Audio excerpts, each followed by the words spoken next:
उत्तर प्रदेश के अंदर 2 चरणों का मतदान हो चुका है और आगरा के अंदर 7 मई को मतदान होना है। इसको लेकर के प्रधानमंत्री से लेकर के मुख्यमंत्री की कई रैलियां विधानसभा वाइज हो चुकी हैं। प्रधानमंत्री नरेंद्र मोदी आगरा की जनता से अपने नाम पर वोट मांग चुके हैं। विगत स्थानीय निकाय चुनावों की बात करें तो वाल्मीकि समाज का वोट बहुजन समाज पार्टी के पक्ष में खड़ा हुआ था, लेकिन इस बार वाल्मीकि समाज का वोट किस पर करेगा चोट की रणनीति पर अभी वाल्मीकि समाज ने अपने पत्ते नहीं खोले हैं। वाल्मीकि समाज बिल्कुल साइलेंट मोड पर है। उसका पता नहीं चल पा रहा है कि वो भारतीय जनता पार्टी के पक्ष में मतदान करेगा या फिर वह बहुजन समाज पार्टी के हाथी पर सवार होगा। हमारे साथ में विगत 2023 के विधानसभा चुनावों में कांग्रेस के टिकट पर आगरा की छावनी विधानसभा से चुनाव लड़े सिकंदर सिंह वाल्मीकि मौजूद हैं, जिन्होंने अब भारतीय जनता पार्टी का दामन थाम लिया है। उनसे जानकारी करते हैं कि अब वाल्मीकि समाज का वोट आखिर में किस ओर बैठेगा, वाल्मीकि समाज के वोट से कौन सत्ता के सिंहासन पर पहुंचेगा। जानकारी के लिए हमारे पास सिकंदर जी मौजूद हैं, हम उनसे चर्चा करेंगे। आपका हमारे चैनल पर स्वागत है। सिकंदर जी, जिस तरीके से 2 चरणों का मतदान हो चुका है और अंतिम प्रचार भी अंतिम समय में है, क्या लगता है आपको कि वाल्मीकि समाज का वोट इस बार किस करवट बैठने वाला है? आगरा ही नहीं, पूरे उत्तर प्रदेश ही नहीं, पूरे भारतवर्ष में भारतीय जनता पार्टी की लहर है। और पूरा वाल्मीकि समाज जब से माननीय प्रधानमंत्री जी ने सफाई कर्मचारियों के पैर धोए हैं और इंटरनेशनल एयरपोर्ट जो कि अयोध्या में बना है उसका नाम महर्षि वाल्मीकि जी के नाम से रखा गया है, तब से पूरे वाल्मीकि समाज बहुत ही अपने आप को गौरवशाली महसूस कर रहा है।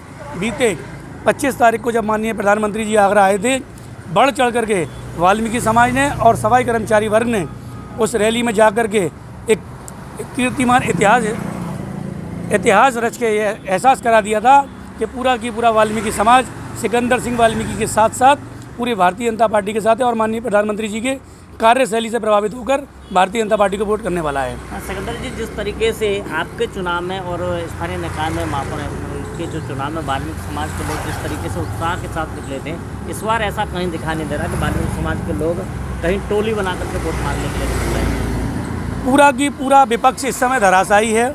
आप देख सकते हैं, आप भारतीय जनता पार्टी की बात छोड़िए, विपक्ष भी कहीं दूर दूर तक नज़र नहीं आ रहा है। भारतीय जनता पार्टी तो स्पष्ट जीत रही है, क्योंकि जिस प्रकार से एसपी सिंह बघेल जी के द्वारा कार्य पूरे पिछले 5 वर्षों में जो कार्य किए गए उससे प्रभावित होकर के जनता ने पूरा मूड बना लिया है कि भारतीय जनता पार्टी को ही वोट देंगे और प्रधानमंत्री जी को ही इस बार दोबारा से तीसरी बार प्रधानमंत्री बनाने के लिए पूरी जनता तैयार बैठी है।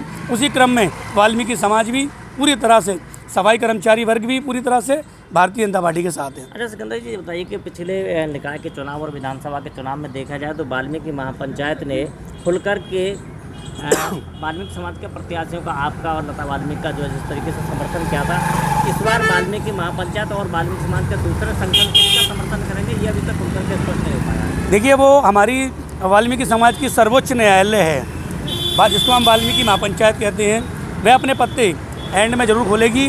क्योंकि अभी हम जिस प्रकार से जिस दिन नामांकन हुआ एसपी सिंह बघेल जी का, आगरा जो प्राचीन वाल्मीकि वाटिका है वहीं से उन्होंने शुभारंभ किया, वहीं से ही सबको समझ जाना चाहिए कि पूरा की पूरा वाल्मीकि समाज, पूरी की पूरी वाल्मीकि महापंचायत, पूरा की पूरा सफाई कर्मचारी वर्ग भारतीय जनता पार्टी के साथ है और एसपी सिंह बघेल जी के साथ है।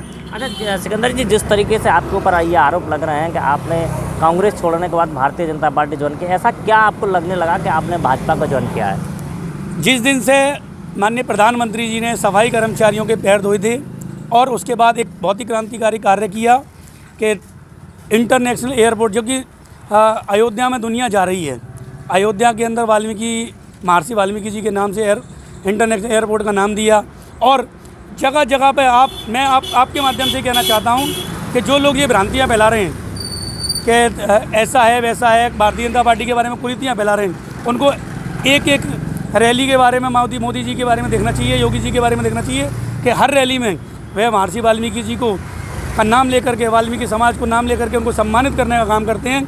इन चीज़ों को वाल्मीकि समाज नहीं नकार सकता। वाल्मीकि समाज पूरे तरह से इस बार मन बना चुका है। अच्छा सिकंदर जी, जिस तरीके से विपक्ष का एक आरोप है कि विगत 2013 में प्रधानमंत्री जब आगरा की धरती पर आए थे तो उन्होंने 4 बड़ी घोषणाएं की थी, जिसमें अंतर्राष्ट्रीय एयरपोर्ट आगरा में बनने की बात कही थी। उन्होंने ये भी कहा था कि आगरा के अंदर इंटरनेशनल स्टेडियम बनाया जाएगा। उन्होंने यह भी कहा था कि पीने के पानी के लिए बैराज का निर्माण होगा।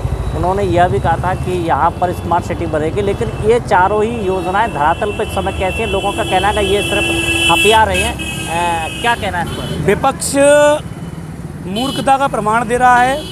जिस प्रकार से भारतीय जनता पार्टी और माननीय मोदी जी, साथ ही साथ एसपी सिंह बघेल जी, जो कि वर्तमान में सांसद भी हैं और फिर दोबारा से प्रत्याशी घोषित किए गए हैं, उनकी कार्यशैली से जनता इतनी प्रभावित है कि 9 विधायक आगरा के, 1 मेयर, सबसे ज़्यादा पार्षद और दोनों सिटिंग सांसद और मेयर भारतीय जनता पार्टी के चुनने का काम आगरा की जनता ने किया है।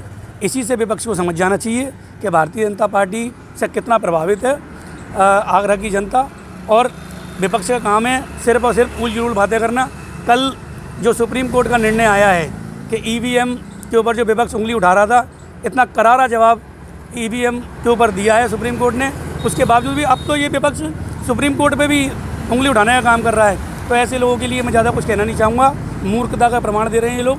मूर्खों की बातों को ज़्यादा गौर करना हमारा काम नहीं है। अच्छा सिकंदर जी, जिस तरीके से प्रधानमंत्री नरेंद्र मोदी के आह्वान पर सभी सांसदों ने एक एक गांव को गोद में लिया था, विपक्ष का कहना यह है कि वो गांव विकसित हो गए, विकास हो गए, या अभी गोद में ही है, नीचे उतरे हैं नहीं उतरे हैं, पैरों पर चलने लगे हैं? मैं फिर दोबारा से आपके माध्यम से यही कहना चाहूँगा, विपक्ष का काम सिर्फ और सिर्फ इस समय बौखला करके मूर्खता की बातें करने का है।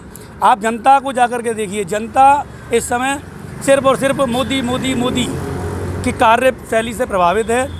और जितने भी सांसद हैं, अधिकतर सांसदों को, उन्हीं सांसदों को टिकट दिया गया है। अगर वो लोग कार्य नहीं किया होता, उन लोगों ने अच्छा कार्य नहीं किया होता, तो शायद उन सांसदों को टिकट नहीं मिलता। आज आप देख सकते हैं विपक्ष के बाद सांसदों के परिवार के लोगों के नाम ले ले करके ये लोग उनके टिकट काटने का काम कर रहे हैं। हमारे भारतीय कांग्रेस पार्टी के जीजा जी, वो सपना सजाए बैठे थे कि अमेठी से चुनाव लड़ेंगे, उन तक को टिकट देने की हिम्मत नहीं दिखा पाई कांग्रेस पार्टी। तो ऐसे लोगों की बातों का जवाब देना ठीक नहीं है।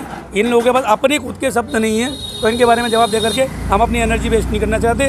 हम लोग स्पष्ट रूप से इस बार जनता ने मन बना लिया है कि इस बार 400 पार फिर दोबारा से मोदी सरकार। अच्छा सिकंदर जी, जिस तरीके से विपक्ष का एक आरोप सीधा सीधा ये रहता है कि जो बेरोजगारी है, जिसमें जो निजीकरण किया जा रहा है, उस निजीकरण के कारण कहीं ना कहीं आरक्षण प्रभावित हो रहा है। विपक्ष का सीधा सीधा आरोप है कि आरक्षण को खत्म करने के लिए सरकारी संस्थानों का निजीकरण किया जा रहा है, जिससे कि जब सरकारी भर्ती नहीं होगी तो उसमें आरक्षण देना नहीं पड़ेगा। तो क्या लगता है कि मोदी सरकार दलितों के आरक्षण को खत्म कर रही है? जब मोदी सरकार बैठ कर के बात करने की बात करती है संसद में, तो ये लोग वॉकआउट कर जाते हैं, वहाँ से अपना पलायन कर जाते हैं और जनता में जा कर के पेट पीटते हैं कि हम जनता के साथ हैं। जनता ने इनको क्यों नकार दिया? अगर ये लोग इतने ही धर्मात्मा हैं, इतने ही बड़े सच्चे हैं, तो लोकसभा में, विधानसभा में जाकर के क्यों नहीं बहस करती? जब बहस करने की बारी आती है तो ये लोग उठ के वहाँ से वॉकआउट कर जाते हैं। तो इनकी कथनी और करनी में फ़र्क है और जनता भी समझ चुकी है। अच्छा सिकंदर जी, जिस जाति से आप बिलोंग करते हैं, विशेष करके सफाई कर्मचारी, और जिस तरीके से सफाई के काम का निजीकरण हुआ है और उसमें कम वेतन पर अधिक काम देने की परंपरा विकसित होती जा रही है, ऐसे में आपको क्या लगता है कि वाल्मीकि समाज के लोग उतने कम पैसे में अपना परिवार चला पाएंगे? क्या सरकार को उस पर सोचना चाहिए? ये बहुत ही गंभीर विषय है और मैं आज बहुत ही सौभाग्य की बात है कि मैं इस पार्टी में जुड़ा हूँ।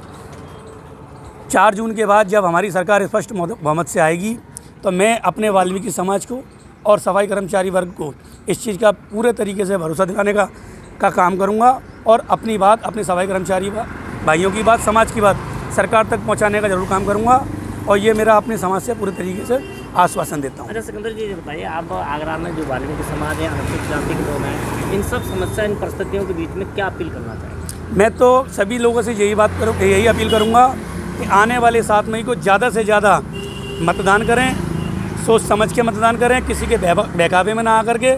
प्रचंड बहुमत की सरकार जो आने वाली है, 400 पार का जो नारा माननीय प्रधानमंत्री जी ने दिया है, उसको साकार करने के लिए जन जन को घर से निकल करके अपना वोट करना चाहिए। विपक्ष के द्वारा लगातार भारतीय जनता पार्टी और उसकी सरकारों पर लगाए जा रहे आरोपों के बीच में भारतीय जनता पार्टी के नेता निजीकरण करने के बाद में विपक्ष के आरोप है कि वह आरक्षण को ख़त्म कर रहे हैं, संविधान को बदलना चाहते हैं और निजीकरण के कारण बेरोजगारी बढ़ी है। इसके सभी आरोपों को खारिज करते हुए भाजपा के पक्ष में मतदान करने की अपील कर रहे हैं। अब देखने वाली बात होगी कि भाजपा के नेताओं की इस अपील के बाद में अनुसूचित जाति के लोग क्या भाजपा के पक्ष में मतदान करने के बाद में एक बार आगरा की दोनों लोकसभा सीटों पर भाजपा के प्रत्याशियों को विजयश्री दिलाएंगे, ये आने वाला भविष्य तय करेगा। अपने कैमरा पर्सन वाहिद अली के साथ में राकेश कुमार, इंडिया न्यूज़ 1 आगरा।